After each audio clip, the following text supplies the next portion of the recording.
All right, good morning, everyone. This is the Monday, October 10th meeting of the Planning, Housing, Economic Development Committee. We are continuing our work on ZTA 2201, which is about wireless infrastructure. And Ms. Nadeau has continued her work preparing the packet, considering memos and amendments and so forth. So I will turn to you to tee us up. Good morning. So I'm going to just jump straight into the amendments. So starting at page 2 of the memo, the first was a request from Councilmember Friedson to clarify how the setback is measured.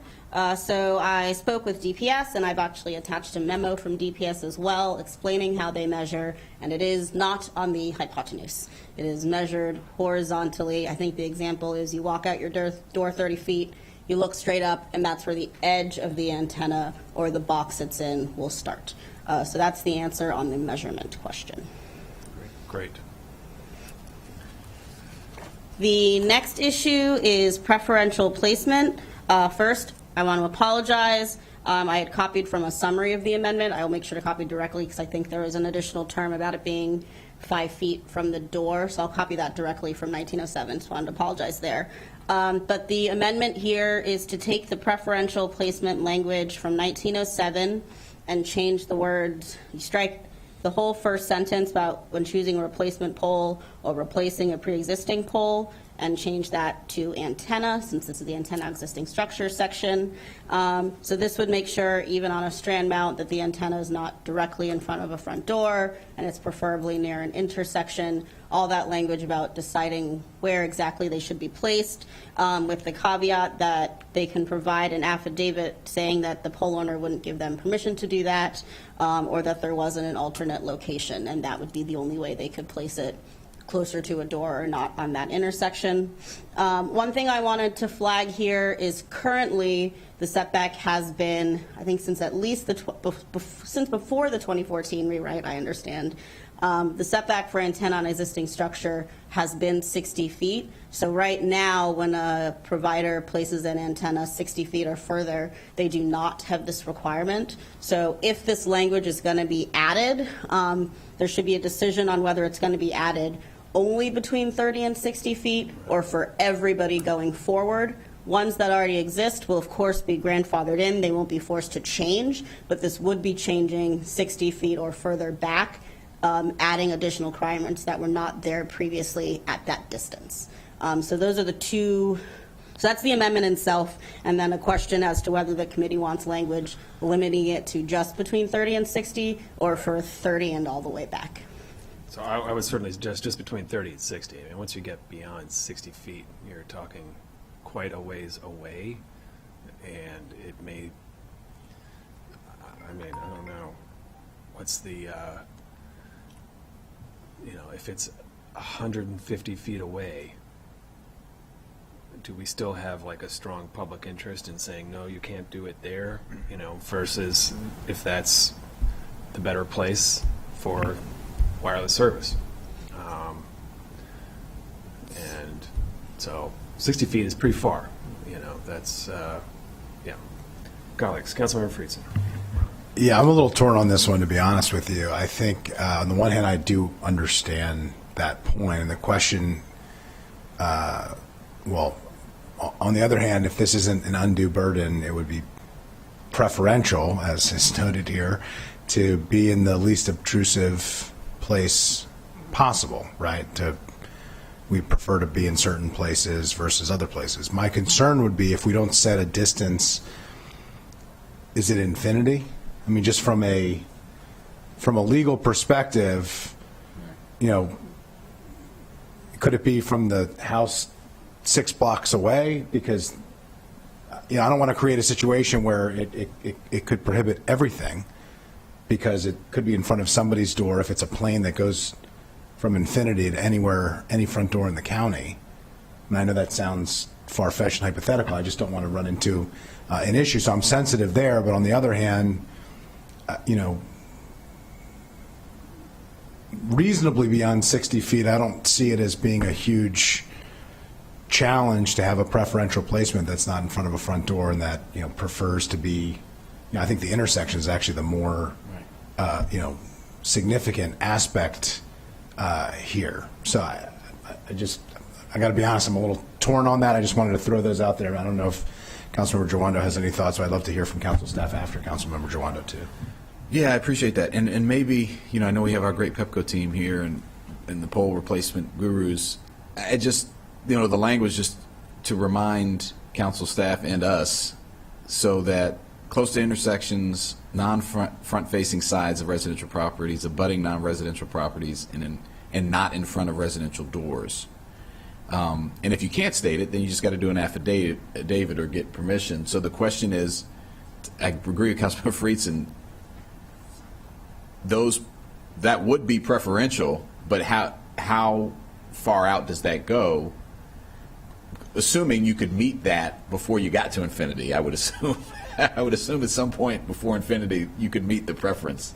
So that would be my initial thought, but I want to hear from staff. And if you all have any comment on it, you can certainly step up, but go ahead. So my note would be, I like the infinity analogy. So it'd be infinity until you hit the next front door. So it has to be, the setback is from any residential door. So if you picture a neighborhood, it would be infinity if you were in a field or an Right. area that doesn't have a lot of houses, I suppose. Right. So eventually you will hit another residence and so have to be pushed back again. So I don't know if that answers the infinity question. Boy, can I just ask a question? And also, what's in front? I mean, is it the width of the door projected on a straight path out?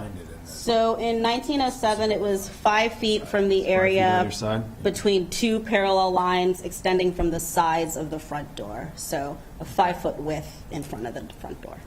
I see. I mean, you could. As a reminder, we can regulate aesthetics, so that is an aesthetic consideration. So I think the question is, without running into severe unintended consequences of the infinity problem, as I think we've discussed, is it unreasonable to have an aesthetic consideration? That would be preferable. You guys don't have a comment. I mean, I'm not going to put you on the spot, but okay, no comment on this piece. Okay, so I mean, no comments usually like it's okay, but at least that's the way I interpret it. So, yeah. I have a question. Could we include it 60 to 120 feet, and then could we set a? I understand that the preferential would be an added dynamic that doesn't exist today that would be included in this zoning text amendment. Right. So you could do so it'd be 30. So it'd be 30 to 100 or 30 to 120. I'm just thinking if we. Yeah. You solve infinity by setting a number. Yeah, number. I mean, Right. I don't know exactly what that number would be, but So the 90 number feet, would be, 120. the max number would be where you think an aesthetic requirement is reasonable and necessary, I suppose. Right. Because that's the only thing you're allowed to look at is that aesthetic requirement. So at what distance And can't they just move the do pole? you not 5 mind feet anymore over? that it hasn't moved over? Yes. It's really a real protection. And the pole is already there. That's the other caveat. Yeah, The pole just to be itself is already there. clear, so they'd have this to is pick the a different antenna. pole. I mean, the whole purpose of this zoning text amendment is to put taking an existing pole and adding a structure, an antenna, onto an existing pole. Mm-hmm. And the rationale behind it is to create the preference to use existing utility poles as opposed to putting up new telecommunications poles. Right. I mean, that is the purpose here. So the question is, if somebody has a pole that's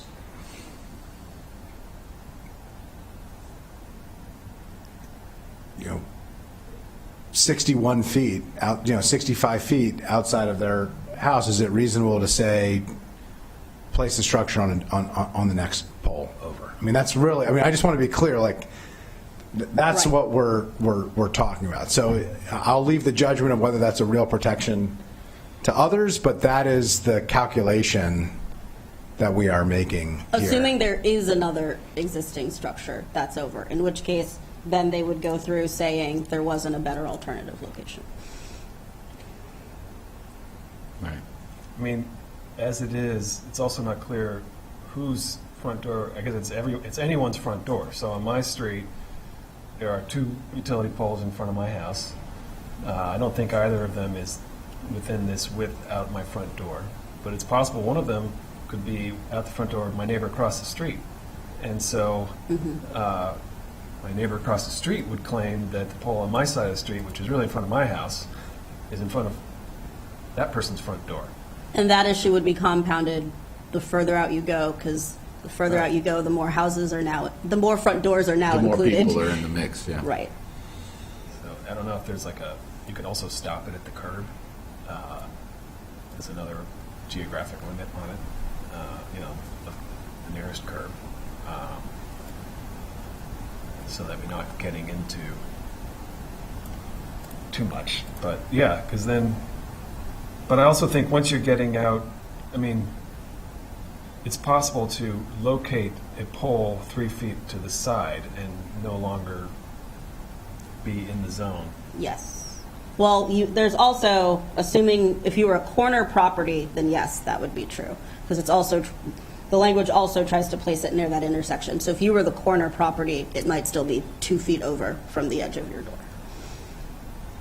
But in terms of mid-block poles, it sounds to me like they could replace a pole that's directly in front of your door and have the replacement be 5 feet to the side, and that would not be triggered.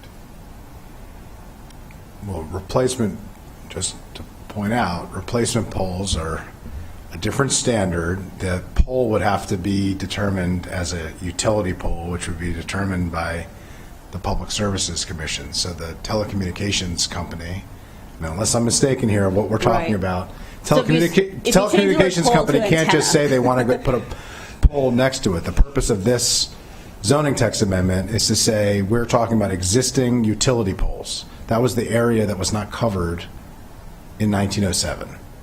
That's what we're covering here. This is an additional facility on an existing pole. Now, if Pepco wanted to put a pole somewhere and that happened to be not within the 5-foot standard, then that would be allowed. But Pepco doesn't have to follow anything that we require here because we're regulating the antenna. It just would be that their pole wouldn't be available for the use of a 5G antenna. Right. And I'm not arguing, I'm just trying to Right. clarify because I feel like we keep straying off into different scenarios that aren't what we're talking about here. This is so putting the a new two- facility, an antenna, on, and I don't know if I have the right size. This is not going to not be to scale. A little I bigger. don't want anybody to hold me to that. I'm going to get yelled at for that. But on an existing pole, also maybe not to scale, also not to height. So, okay. So to put the two uses together, you could have the existing utility pole is within that 5 feet width of your front door. And the preferential placement is saying, we'd really prefer you don't put it on that utility pole. But in terms of if they decided, okay, well then we're going to put up a whole new tower, this same language applies to telecom towers. So either way, you wouldn't be able to do that if you add this amendment without getting this additional affidavit to get out of it. So that's where it would become consistent. Which is just an affidavit saying that you got permission, or you couldn't get permission, But you couldn't get or you permission. couldn't find another location. So it's not a not a high bar, by the way, either. So I'd be fine. I think 90 feet, I mean, set a standard. It gives a modest additional aesthetic protection for residents, and I don't think it's a significant burden, for the deployment of the facilities. So that would be my suggestion. If we hear, if there is a reason that we haven't considered here, before full council that, this would have an unintended consequence that we haven't discussed, then I'd be open to that, but that's where is what I'd be thinking. Okay, Okay. that's fine. Okay. 90, is that the number we were going with, 90 feet? Going I have no once, preference on what the going number once, is. going I don't have a twice. recommendation for the number, so. You have a recommendation, or I you do not have a yet? recommendation on the max number. So it's, number because of the infinity problem. so the front door bandwidth extends to 90 feet. And it extends across the street as well? So it's, As it has, yeah. okay. Fine.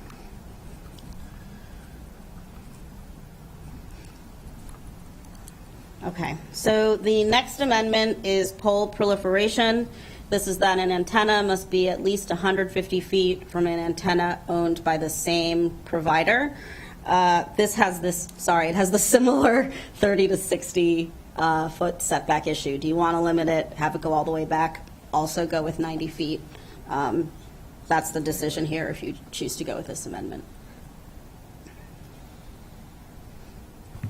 So this is the language to make sure you don't have like a crown castle antenna and then another one every 20 feet. They have to be at least 150 feet apart from their own antenna. What's the reason why we wouldn't have this for everything? It's the same aesthetic argument as with preferential placement.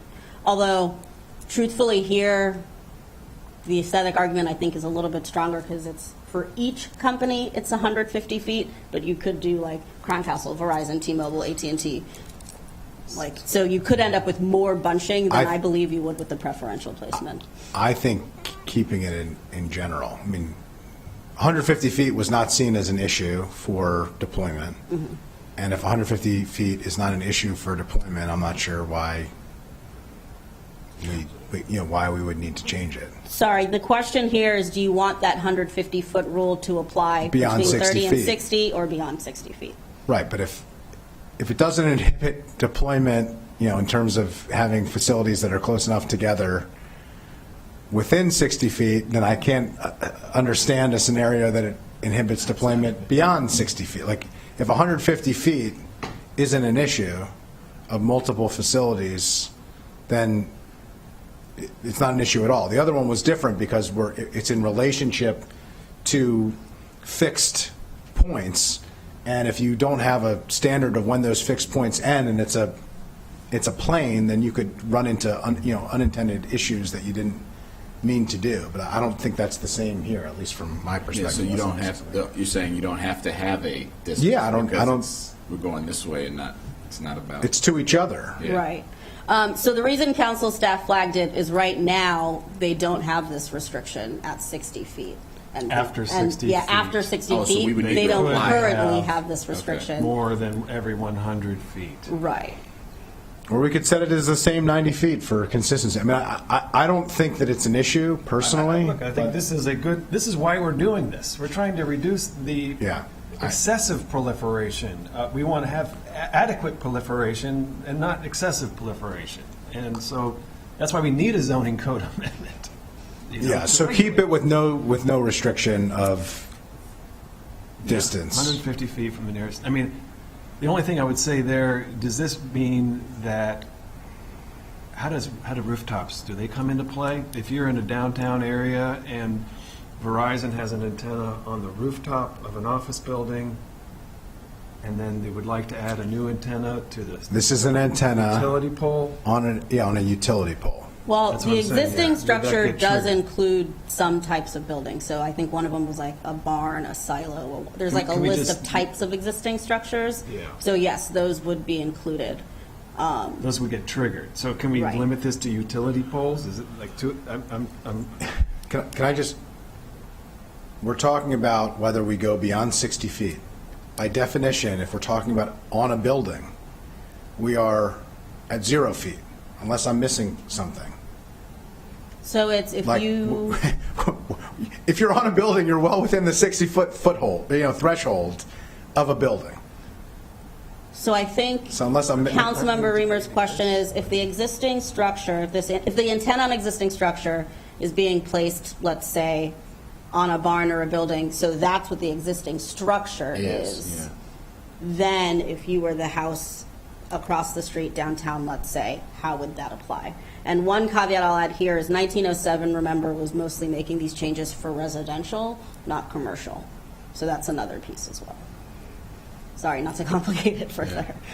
Yeah, but again, if we're saying 150 feet from each other, and it would be within 60 feet, no matter what, that's, I mean, assuming we move forward with this, and the question that you are raising to us is whether it goes from 61 feet to infinity, or somewhere less than infinity, then if the 150 feet isn't a problem on the building, I'm having trouble understanding, what the issue that we'd be trying to solve. Like, Sorry, I was just trying to make sure. What I was saying is, picturing downtown Silver Spring in my mind, the World Building, tons of antennas on top of the World Building. If one of the companies wanted to add an antenna on the street to a utility pole, would they be allowed to do that if they are closer than 150 feet to the antennas on top of the World Building? Not with this amendment, Not no. with this amendment. So I think this is an issue intended for the residential zone. I guess that's what I'm really saying. And it may not be one that we want applying everywhere in the county, because we would want the deployment on utility poles and lights in urban areas, but those urban areas are already, they have antennas all over the rooftops. And so I think we Right. could just exempt certain zones from this specific one to ensure that what we're trying to do is limit the neighborhood proliferation. And that was the purpose of flagging the issue, is right now they haven't had that limit. So with this Exactly. amendment, going forward, they would have that limit. so are you suggesting that we exempt, all the commercial zones, CR, CRN? That's my immediate reaction here, is that I think that is what we're seeking to do, is we're not, this is not something we're concerned about in an urban area. We're only concerned about this in the residential neighborhood setting. So we could say that, and then we can seek feedback as to whether that does it right. So what I can do is confirm if there's a way to do it not, or only in residential zones. Right, it would just apply, and you'd list the zones, I assume, but I'm not the attorney. There's two different standards. I just want to make sure. One is making sure it doesn't apply in urban zones, in urban areas. The other would be making sure that it only applies in residential areas.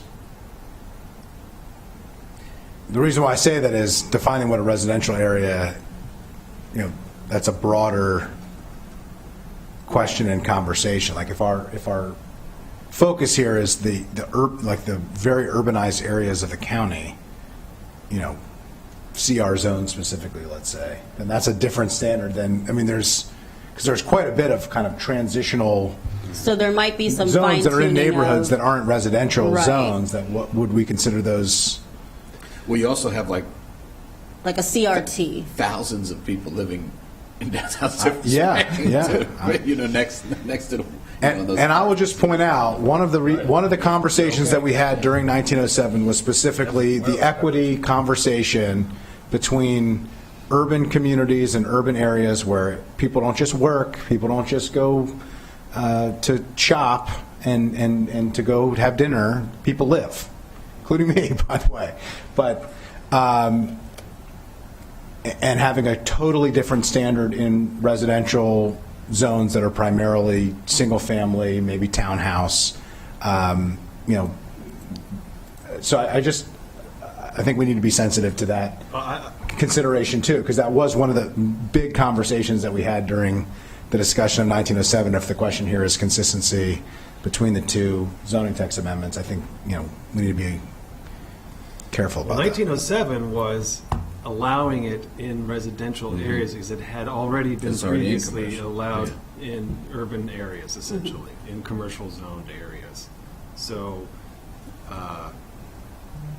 okay, I think we are in agreement here about what we're trying to do, which I would suggest it is exempting the CR, CRN, CRT, The employment, commercial, residential, employment industrial, and zones, employment. everything that's essentially not R60, R90, R200 or something like that. And from 30 feet all the way back, correct?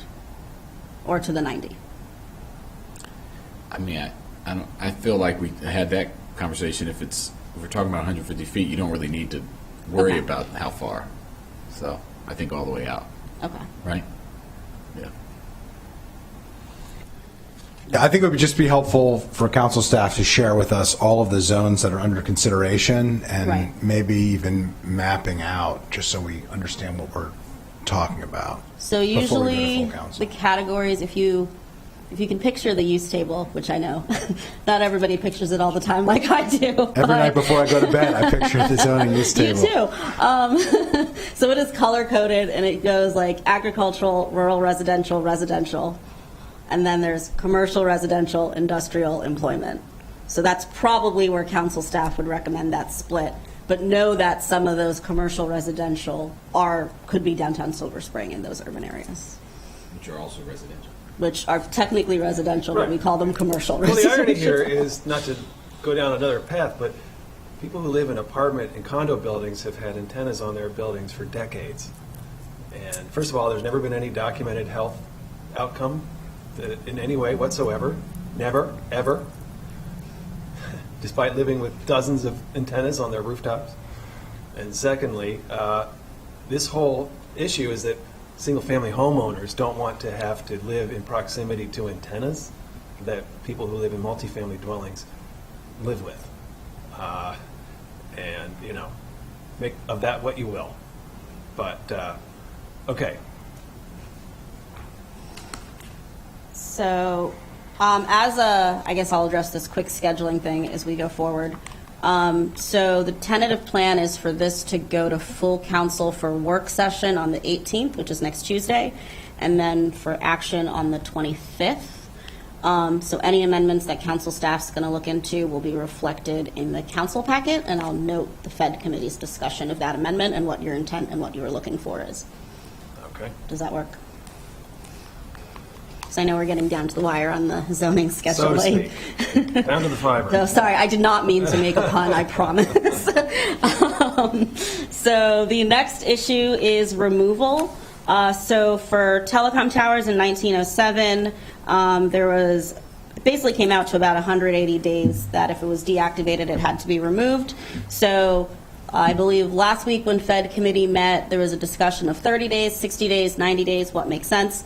I reached out to DPS. They said the only issue here is the provider, in order to remove that antenna, would need to get a right-of-way permit, and DPS was confident they could issue that within 30 days. So 30 days should be sufficient. Great. The next issue is height. So this is the discussion of how to limit the height of the antenna on the existing structure. As noted, we don't regulate the height of utility poles, so that gets tricky. So you're deciding how high the antenna can be on that pole. I reached out to DPS, Crown Castle, Pepco, various interested stakeholders, so to speak. And the background is utility poles have a lot of different equipment, not just antennas. And there's a lot of different spacing requirements due to safety issues for both the public and the workers. So the utility companies in that way decide the best way to space everything out safely, which would include something like how high it can go, because that affects how you're spacing everything out. So there are some of the practical effects of limiting the height in terms of what the aesthetic goal is. Are we trying to make, there is a minimum of 15 feet, so it'll never be lower than 15 feet off the ground, any antenna. So in terms of like straight sight lines, that's that height issue. The tree canopy issue came up, but again, sometimes because of those safety and spacing requirements, the antennas are placed on top of the utility pole. So in order to regulate the height of that antenna, you'd in a way need to know the height of the utility pole. So at best, the amendment would be how much higher the utility pole could go. But again, there might be technical specification in terms of how that would work for Pepco. From what I hear from Tower Committee, I think it ends up being about 10 to 15 feet higher at most. So you could set the limit there since that's what they're doing anyways. But those are the considerations in terms of regulating height. Could you clarify 10 to 15 feet higher You're saying that that's what they, meaning the tower committee, does anyway, 10 to 15 feet higher. Could you just clarify what you mean? That's my For those watching, I'm not sure they're understanding, yes. following what. That is so the if you could just- additional height that gets added to the utility pole, as far as I understand.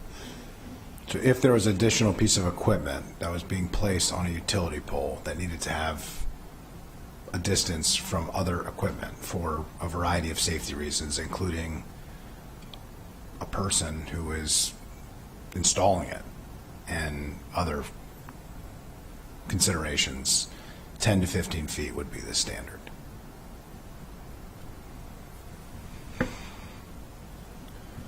So the issue here is, just to be clear, I mean, if you all want to come up, but on a pole that is a telecommunications tower that the council and the county has the legal authority to regulate, we can say what the pole can and can't be. A utility pole, we do not regulate. The PSC at the state level regulates. And so they determine not only the height of the pole, but all the other equipment on the pole and how it is spaced, whether it can be on the pole and how it is spaced along the pole. All we can regulate is say where a telecommunications pole can or can't be, or how high it can or cannot be placed, which would play a role in how that interfaces with the other equipment, or whether it could be deployed with other equipment that the PSC would then have to determine. If you use our restriction on a 5G antenna, if that would work with the other equipment that would be needed, and if it wouldn't, then they would just have to find another location. Is that correct? That is an accurate statement. Press your mic. They can't, yeah. We can hear you, but they can't hear you if they're streaming. Technical difficulty, sorry about that. That is an accurate statement. Typically, communication lines, including antenna attachments, per NESC code, need to be 5 feet from energized power lines. Okay, thanks. I'm glad we clarified that. I'll turn to colleagues now. I just want to make sure we understand what we're talking about. We're talking about whether or not we can't control the pole. The question is whether or not we set a standard specifically for an antenna being placed on a pole, and how that interfaces with other equipment that may or may not be on that utility pole, which is regulated by the PSC at the state level. So, can you just explain why, I'm inclined to agree with your staff recommendation here, which is that we stay out of this dimension here. Can you just expand on that? So that was the staff recommendation based on just the state and all the safety and licensing requirements around the height. I think from council staff's recommendation, it's probably best to leave this one alone because so many technical considerations do need to go into the placement. And I will note that these still go to tower committee. They still get looked at by the county. It's not PEPCO puts them up and nobody knows. So that was why council staff recommended leaving the height issue alone. So I'm with you there. I think we found that it's very complex, and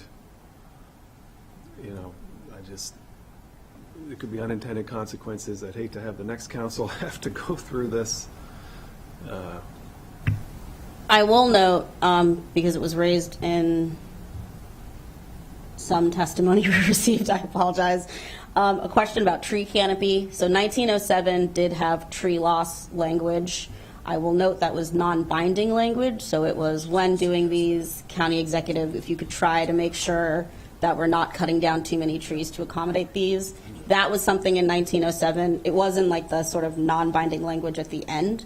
So if that helps this height issue in terms of tree canopy loss, that could be Turn it to added. my colleague. I just want to make the observation that, depending on the size of the trees, you have street trees that don't grow to a great height.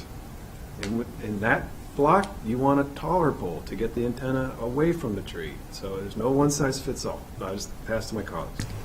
Appreciate that. I had this flag that I was going to raise after Councilmember Jawando spoke, but since you raised it, I'm going to step in with his allowance, which I appreciate. Is there any reason why we couldn't include non-binding language here to just request that the tower committee consider the, yeah. Sorry, I'm trying to find the exact language. So without setting a specific number, setting a height that mitigates aesthetics, aesthetic concerns, and doesn't interrupt tree canopy. So the language reads: the county executive must include tree loss minimization language in all franchise and license agreements signed after the effective date of this CTA. Critical damage to the root zones of trees as well as excessive pruning should be avoided in the installation of telecommunications towers, regardless of whether they are installed on a new, pre-existing, or replacement pole. So of course that would be tweaked to say antennas and not replacement towers, but that's how the language read. So it really was talking about language the county executives being asked to put in the franchise. It's the franchise agreement, not necessarily, okay. A zoning issue. That's why it was non-binding, because it's not technically a zoning matter, so it couldn't be part of the official zoning ordinance. Yeah, I personally, I understand the concern about specifying the height because of the other safety-related considerations related to a utility pole and how it's state overseen, not county, but I do think non-binding language specifically related to tree canopy would be helpful here, so I think we should move that forward. I'll yield to you, Councilmember Jawanda. Thanks for your indulgence. Yeah, I think that's fine, and stay out of the specific numbers of the height, but include that consistent language. I'm fine with that. Sounds good. Next up is maintenance. So this is just requiring the owner of the antenna to maintain the antenna. It specifically says must maintain the antenna and equipment in safe condition. The owner is responsible for removing graffiti and repairing any damage to the antenna. A quick note here, they would likely need to get a right-of-way permit to do that maintenance, but that's what that language would look like. I did want to flag there are different maintenance requirements depending what the existing structure itself is, so you might get the antenna cleaned up, but the rest of the pole is not. Not a reason to not do this. I just wanted to flag that. Can we let the legislative record reflect that if there is graffiti on a utility pole that includes an antenna, that if the telecommunications company is cleaning the graffiti off of the antenna structure, that we would very much hope that the utility would clean the graffiti off of the pole or work with the companies to work together to clean all of the graffiti off of the entire structure? I see a nod to say that that was heard, but my view on this, and I talked to council staff about this previously, I'm so comfortable moving this forward because we can control what we can control, and we do want things to be in good working condition, and we do want them to be aesthetically appropriate and well kept and in good working order, and we should set that standard and hope that others that we don't control are following suit. I don't think we should not make sure that the equipment that we regulate are in good working order and are in appropriate condition, because we can't control everything. So to me, I think it's fine. Yeah, I agree. And I saw our present utility nod. So, but yeah, if there's a water tower that has graffiti on it and you're cleaning the pole, we want you to, or fixing the antenna. There you go. We want you to scrub that graffiti too, if you can. But yeah, I think it's fine to include. And then the last proposed amendment in the council staff packet is about notice. This was, I believe Councilmember Jawanda had asked, is there anything else in 1907 that isn't in 2201? And I'd flag notice requirements. The issue here is in 1907, those notice requirements were usually triggered because it was a conditional use or waiver and objection, where we had lots of the mailing out and putting up signs. Antenna on existing structure remains a limited use, and we don't do that type of notice for limited uses. I did speak to DPS about the types of notice that can be done. So for example, putting a sign up to say construction is happening. One concern here is usually signs are only required for construction on a residential property. So you're the homeowner, you see that sign is still there. there's rain, wind, signs blowing around. If it's in the right of way, it's a bit harder to control that those signs are being maintained, placed properly. I believe DPS sends an inspector out to go look at the signs as well. So it's creating a bit of labor. In addition, there's no actual public forum for a limited use. You meet the standards, you get the application. So it would quite literally just be notice, not saying here's a hearing, submit objection, et cetera. It's just letting people know this is happening here. So that's the caveat there with the notice, is we typically don't do notice like this for limited uses, especially when they're not on a residential property. But I did want to add that. And you also noted in here, which I think is important for the millions watching at home, that the Tower Committee will have all the applications up for any new antenna. And I will confirm that it still exists and is still working, but I think you can even like sign up to be on their distribution list, I believe. I think that is still an option. I can Yeah, double check that. if you want to know. Okay. We're getting nods in the back from the executive branch. I just want to acknowledge there's members of the executive branch that are present, and they're nodding that you can sign up to get notice. So I just so folks who are watching at home can see that. If this was something that concerned you, you could sign up. If you have concerns about whether an antenna would be installed in your neighborhood, you can sign up for notification from the Tower Committee, and you can review applications that are received. Go ahead. Come on down if you have a comment on that.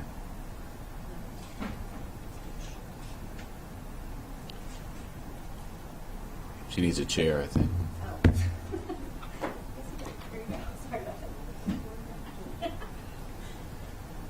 It's rough here for the executive branch. You got to stand up at the mic. Just press. Separation of powers. Hi, I'm Debbie Spielberg with the County Executive's Office, and just wanted to clarify, yes, there are notifications. You can sign up for notifications about Tower Committee hearings, but I did want to clarify, right now there's no public process for the public to participate in those Tower Committee meetings. That's one of the things we're looking at. So I just didn't want any confusion about what then happens. So that's all I wanted to do. Thank you. All right. So, no amendments there. So that was the last amendment in the council staff packet. But if committee members have other amendments or questions or suggestions, again, we have PEPCO and Crown Castle and DPS and the executive and lots of people here for all your questions before this goes to council. And we do have another topic, which is the master licensing agreement. Yes. So we will continue our discussion. Councilman Friedson. Yeah, thank you. One of the issues that was raised, and we kind of hinted at it in the conversation, but I'm not sure we fully honed in on it, is the question of whether antenna, as we're defining it in the zoning text amendment, relates to all of the equipment related to the antenna. My assumption was when we say antenna, that means if you have equipment that's part of the antenna, that's the antenna. But this was an issue that was raised, and so I want to make sure that the language we use reflects what we're intending it to mean. So the definition of antenna on existing structure says one or more antennas attached to an existing support structure, lists the different types, and then says antenna on existing structure includes related equipment. So this might actually be a quick DPS question, but I'm assuming this is about the question's about the measurement issue especially. So they measure from the antenna and its equipment. That's how DPS is currently doing it. If the committee is concerned that there could be a change in how that's done, every time it says antenna in regard to measurement, I could change it to capitalized antenna on existing structure, since that definition does include the equipment. If that was a helpful clarification, assuming that doesn't raise technical concerns for PEPCO. Are there any technical concerns of including antenna on existing structure when antenna, little a antenna is mentioned, so that it's the big A antenna on existing structure as defined? William Ellis, PEPCO, no concerns when we think about the antenna as well as the other equipment associated with that antenna needed to power or process the signal from that antenna. No concerns, whether it's from height restrictions or setback restrictions.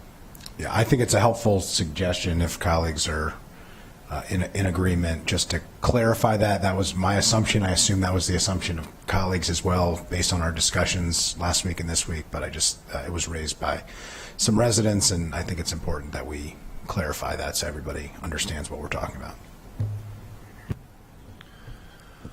All right. Any concerns with that? All good? Okay. So any objection? Okay, we have an amended ZTA. So all those in favor, show of hands. All right. Thank you to my colleagues. We will move this to the full council. Now to the master licensing agreement. So,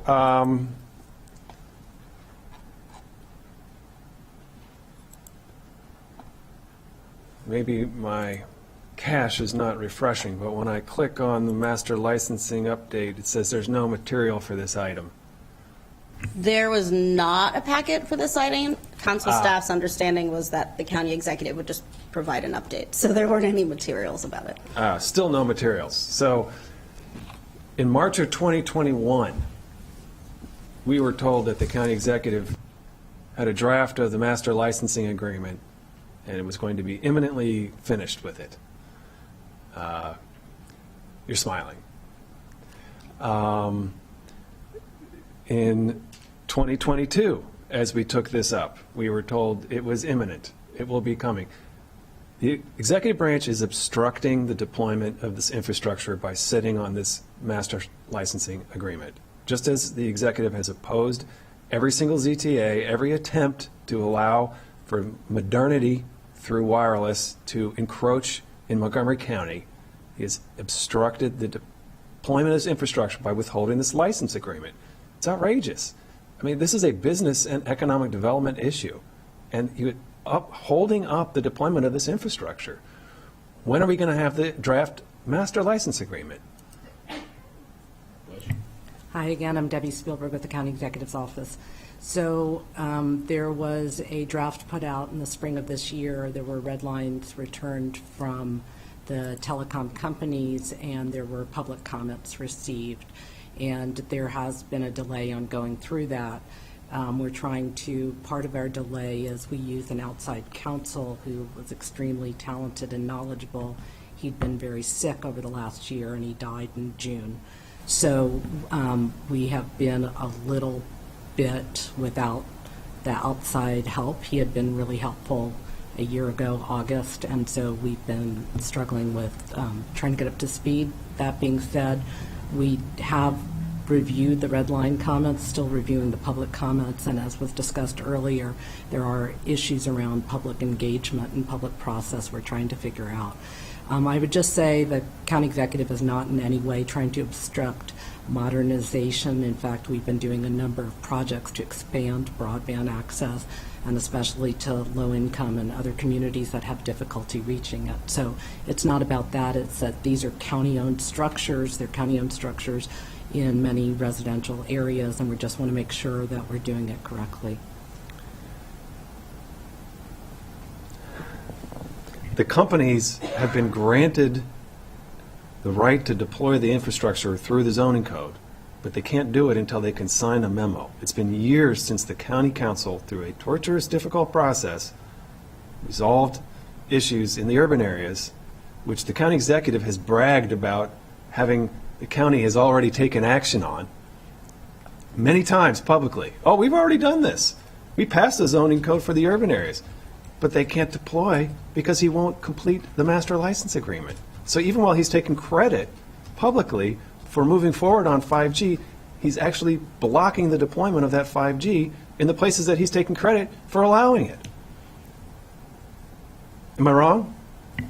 I would disagree with your characterization. We've not heard a lot about the urban areas and what's needed. What we've mostly been hearing about is the residential areas, and folks wanting to go into residential areas that currently, that have the street lights. So I would say that. So when are we going to receive the completed master license agreement? I'm not going to attempt to give you an actual date. I think we're really close to sending it back to the companies and having a further conversation. That's between our attorneys and the companies, and then there's the public comments as well, which may require a revised process because they're I raising mean, this some is, very important this issues. is obstruction. That's all this is obstruction. This is the executive taking unilateral action to prevent the deployment of infrastructure that the county council has allowed. I All would just- right, There's, in your packet, is the number of applications of antenna attachments. So antennas are being placed all over the county on an ongoing basis. right, on county-owned infrastructure. So, Liva, there's some confusion around existing infrastructure. Can you just explain what we're hearing? Yeah, so council staff received a call on Friday from Crown Castle that the application, when you apply to do an antenna before Tower Committee, I think the choices, and you can confirm this, Debbie, the choices on the application are I think it's a new tower or it's a co-location, and the companies, their concern is if it's being placed on an existing structure or it's a replacement, it's being called new, which has different standards than co-location. So the question was whether that application should be amended to have terms that are consistent with what's in the zoning ordinance to make it easier for the providers to follow. The problem here is that council doesn't draft those, the regs in terms of, it's an executive regulation, like what the application says, what the fees are, all of that. I believe it's method 2. It might be method 3, but I think it's method 2, of how the application itself categorizes the different uses. I would also say we're soon sending over proposed revised regulations, and I just learned about this issue this morning, so it's duly noted. Thank you. Is this in the ZTA that this needs to be adjusted, or is this in the MLA, the Master License Agreement, or where is it? No, it would be an executive reg. It's not something in, so the zoning ordinance has various terms that we've talked about. It has intent on existing structure, it has replacement towers, it has existing towers. So the issue is just making sure, to make it easier for everybody involved, that if the application uses the same terms, so DPS knows what they're applying for, Tower Committee knows that they're applying for, just so everyone knows which we're talking about, because there are so many different terms. But that is an executive regulation. It sounds like they'll be sending those over shortly. Okay. So, But I believe it is method 2, to be honest, which means council would look at those. so, Ms. Spielberg, when will the MLA go to the telecom partners? I can't tell you exactly. I'm hopeful soon. We're definitely working on it. We're back and forth. So I think it's pretty close to go back to them to have a conversation. Can we do it by the 15th of October? Certainly try, yes.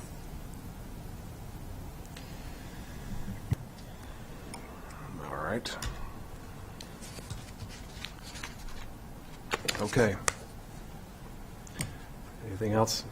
All right, thanks. I I would just say on the master license and on the secondary issue, just keep us posted.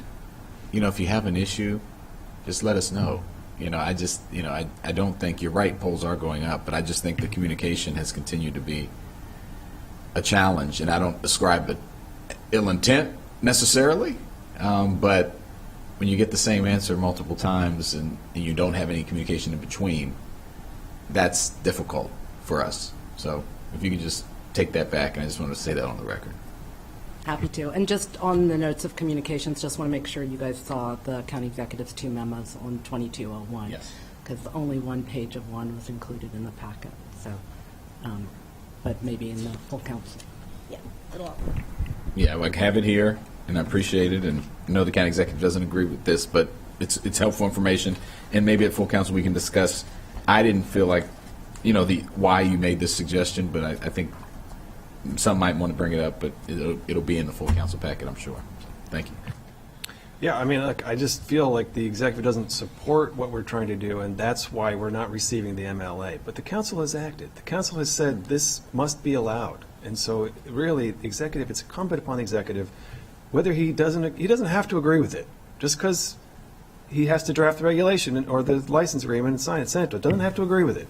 And just to correct the record, I don't think it's a question of whether he agrees with it or not. It's a brand-new area because now we're dealing with county-owned polls, and so the question is once you start with something, you want to make sure that you do it appropriately and to protect the public interest, and it's just taken longer.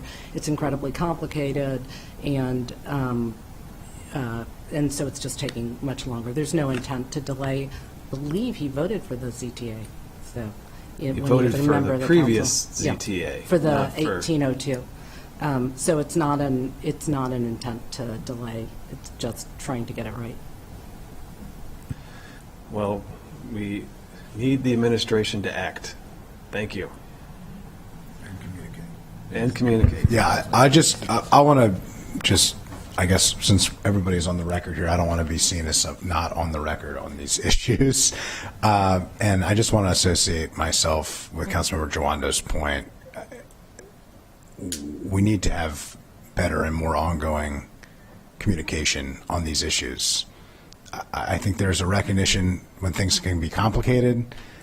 Things happen. You hired somebody. There are health issues. There have been, there's a tragedy related to that. Unfortunately, we're all very sorry about that loss, but none of that was communicated in real time. And so it shouldn't require us to have hearings here about related issues to then hear about what is happening and why things aren't moving with the speed and fidelity that we would all expect and are not consistent necessarily with the timing that we have been told. So I'm not ascribing motivation here either, but the fact remains we don't hear about what's going on and things are not happening, and that is a very challenging dynamic for the public interest to see both branches of government working together, even when there's disagreement, which is understandable, to fulfill obligations that we all have. So thank you. Duly noted, and just would note again, it's not an issue of disagreement. It's an issue of how do we do this appropriately. Okay, so we have the 17th of October, we have a PHED committee session, 7 days. Could we have the MLA then? I will. I don't think we'd have something to share with the committee at that time because it's still a back and forth about the wording within the MLA. Could we ask on the 17th, we'll have another update, and we'll ask you to share what exactly specifically are the issues, the language, the words that you're still working on? I will take a look. There are 3 different companies who have commented, so there are 3 different sets of issues. There's also numerous residents who have commented with some very valuable. So we can let me think through how we could characterize all that for you, summarize that for you. Could I suggest, could you consult with the county attorney if there is an issue here related to an ongoing contract dispute, that if it needs to be in closed session, it can be in closed session if that is what is legally required. But either way, there is no reason why the council can't be briefed on even an ongoing contract discussion. Not saying the council needs to be involved in contract discussions. It shouldn't be, but we should be aware of what is happening on the execution of policy issues that the council has has legislated, here. So Could have a committee closed session. one way or another, I think, and we can continue this conversation online, but it doesn't seem unreasonable for the council and this committee specifically to be briefed on what's going on. Yeah. And I don't think it's reasonable for us to continue to say these things are complicated and lots of people have lots of different perspectives and we're working through it. Eventually, we need to know what's going on. And right now, we have not been made aware specifically of where things are and told how they are going to be concluded and when they're going to be concluded. So, I think I'm on. So I'm sorry if I wasn't clear. It was put out to the public and to the companies for everyone to review. They sent back red line copies. We've now reviewed all the red line copies and are having an internal conversation about what the appropriate responses are with our attorney, and those should be going back to the telecom companies. I'm just not sure how fast that's happening. And then kind of separately, but at the same time, is reviewing the public comments, which is a slightly different process because it's not commenting necessarily direct. There were no red lines to review, and so it's trying to figure out how that fits in. But happy to fill in more at, a future session, if that makes sense. The challenge that you're having is how the public will comment on applications, right? No. It was back when we put the MLA out for public comment in March. The public various residents weighed in with comments on the MLA. Some of them were not directly related to the MLA, but some were, and so that's the part that kind of got a little bit overlooked or haven't quite figured out how to incorporate. But also the telecom sent back actual red line copies of the MLA with their comments. And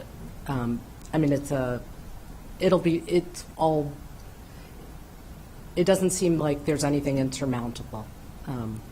Certainly, so. I don't think the question is whether or not it's insurmountable. The question is timing.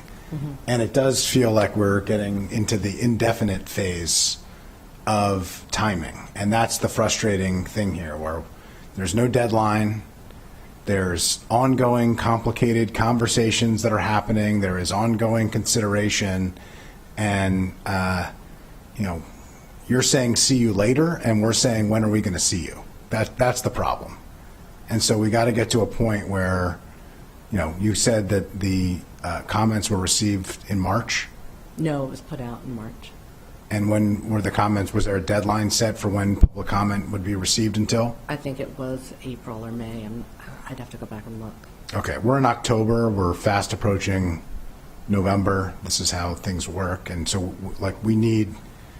residents should be given adequate time, but reasonable set of time. They were given a time that their comments were finished, then there had to be a time to review those comments, and then we should be here at the end of that process, and it's just not moving to the extent that it appears that it's happening, and that's the challenge. I think we all understand that things take time, but the time here is far more indefinite than I think any of us feel is appropriate. So we will ask, so we'll have an update on the 17th. We'll ask you to come back for that. And Ms. Spielberg, thank you for coming back for that.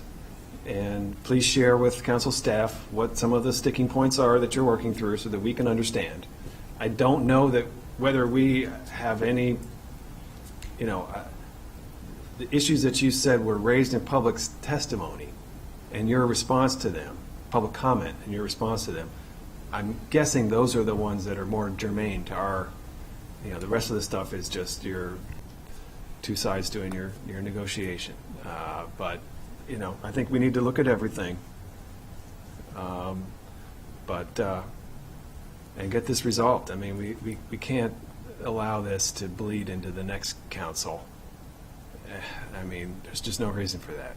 So put this chapter, close the book on this chapter or whatever.